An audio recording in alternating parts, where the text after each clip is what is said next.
Now the series I am going to bring in front of you, the name of this series is Jade Dynasty. This series is the latest release and is earning a lot of name, and you will definitely like it. So at the beginning of the episode, we see two kids named Hongjo Fan and Lin Guigui fighting each other.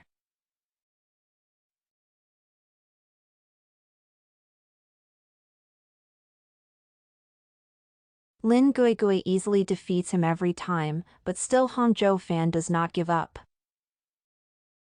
And even after losing him again and again, he challenges him to a match.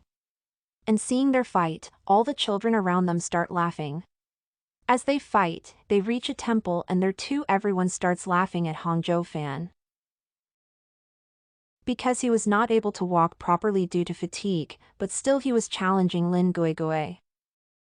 But suddenly he gets very angry and attacks Hongjo Fan in anger with his sword. And then he removes his sword and starts beating his neck with his sword. And tells him that you will not give up now. That's when the temple priest comes there and stops him. Suddenly Lin Guigui comes to his senses and is surprised that what was he doing with his friend. The monk scolds him and says that if I had not come, you would have killed him. Lin Guigui starts taking Hongjo Fan away from there. Now Hongjo Fan goes to his house and his monk tells him to take his father too. But Hongjo Fan starts going alone. He is taking food for the monk in the temple. Now the monk, who was sitting in the temple, experiences the presence of something in the sky. And he goes out immediately. The same Zen, who was coming towards the temple, a black shadow comes towards him. And then the monk notices the shadow and runs ahead to kill him. And saves Zen. The monk scolds the shadow and says, "Who are you, the devil, who is making a child your prey?" When the shadow starts attacking the monk also uses his power to attack the shadow. The monk is an expert in martial arts. And the shadow man takes his real form. And a combat fight begins between the two, in which the monk is easily defeating him. The man then uses his power. And he has evil powers. The monk looks at him and says angrily, "How did you dare to practice this evil?" The monk then attacks him using his iconic power. The man also uses his dark powers to attack him, in which the monk appears to be weak. And then the man goes ahead and injures the monk with force. And says, "Give me that thing. Otherwise, I will kill you." The monk says, "I should have understood earlier that you are after him." The evil man then uses his power. But then the monk stands up and creates his Buddha hand formation. And leaves all the hands on the evil man one by one.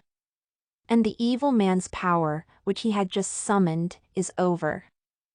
The evil man then climbs on the roof of the house and takes out his sword. And does some chanting on it.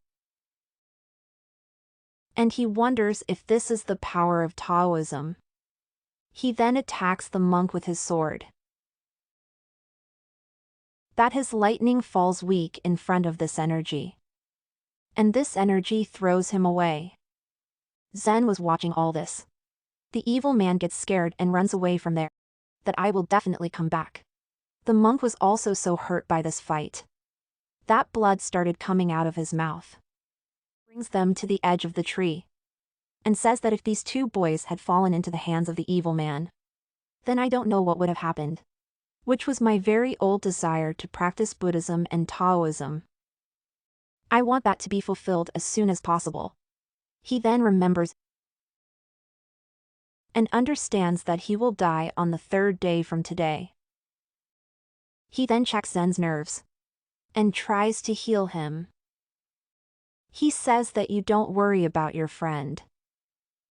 Your friend will also be fine. And you will wake up straight in the morning. He then asks him that a storm is coming around. So what are you doing here so late at night? To which Zen replies that I had brought food for you. The monk is happy to hear this and says that now I have understood. This is all Buddha's wish. And it will happen. This was already written in the destiny. He then tells him that Leuna is a set of spiritual practices. Anyone can learn it. Would you like to learn it? Zen had never heard about spiritual practices before. So he asks, what is a spiritual practice? To which the monk says that it is a technique of breathing and letting go.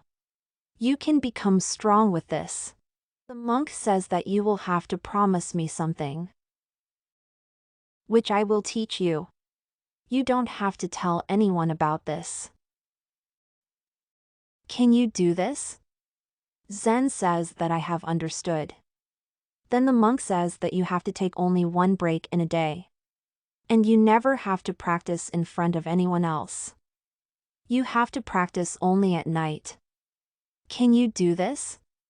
And the most important thing, until the question of life and death does not arise, you never have to use this skill. The monk then tells him, now there are only 3 days left for me to die. If your life is ever in danger, then you go to a man named Veer and take help. And tell him that Puji and Xing have sent you from the Tanyan temple to find him. Then he gives him a bead and says that you have to protect it. When you settle down, then see a holy valley and throw it in it. Zen had a lot of questions in his mind. But the monk asks him loudly, and the names I just told you, never bring those names in front of anyone else. Now the monk is sad and says, I don't know if we will ever meet again. Call me master, so that our relationship can be established. Zen sits on his knees and greets him and calls him master. And then follows him, sleeping next to him. He wakes him up. And as soon as Zen wakes up, he says Master Shifu. Lin says, who is Master Shifu? What are you saying? And what is going on here? Then they both start going to the village. But everywhere there was a lot of destruction. Seeing this, the two get very upset. Lin sees his second uncle, who was very scared. And he was so scared that when Lin goes to him, then he starts running away from there thinking Lin is a ghost. Zen takes tension and then goes to his house. And he sees a lot of corpses on the way. He then sees his house. And whatever he sees there, seeing that, he wakes up. After which this episode ends here.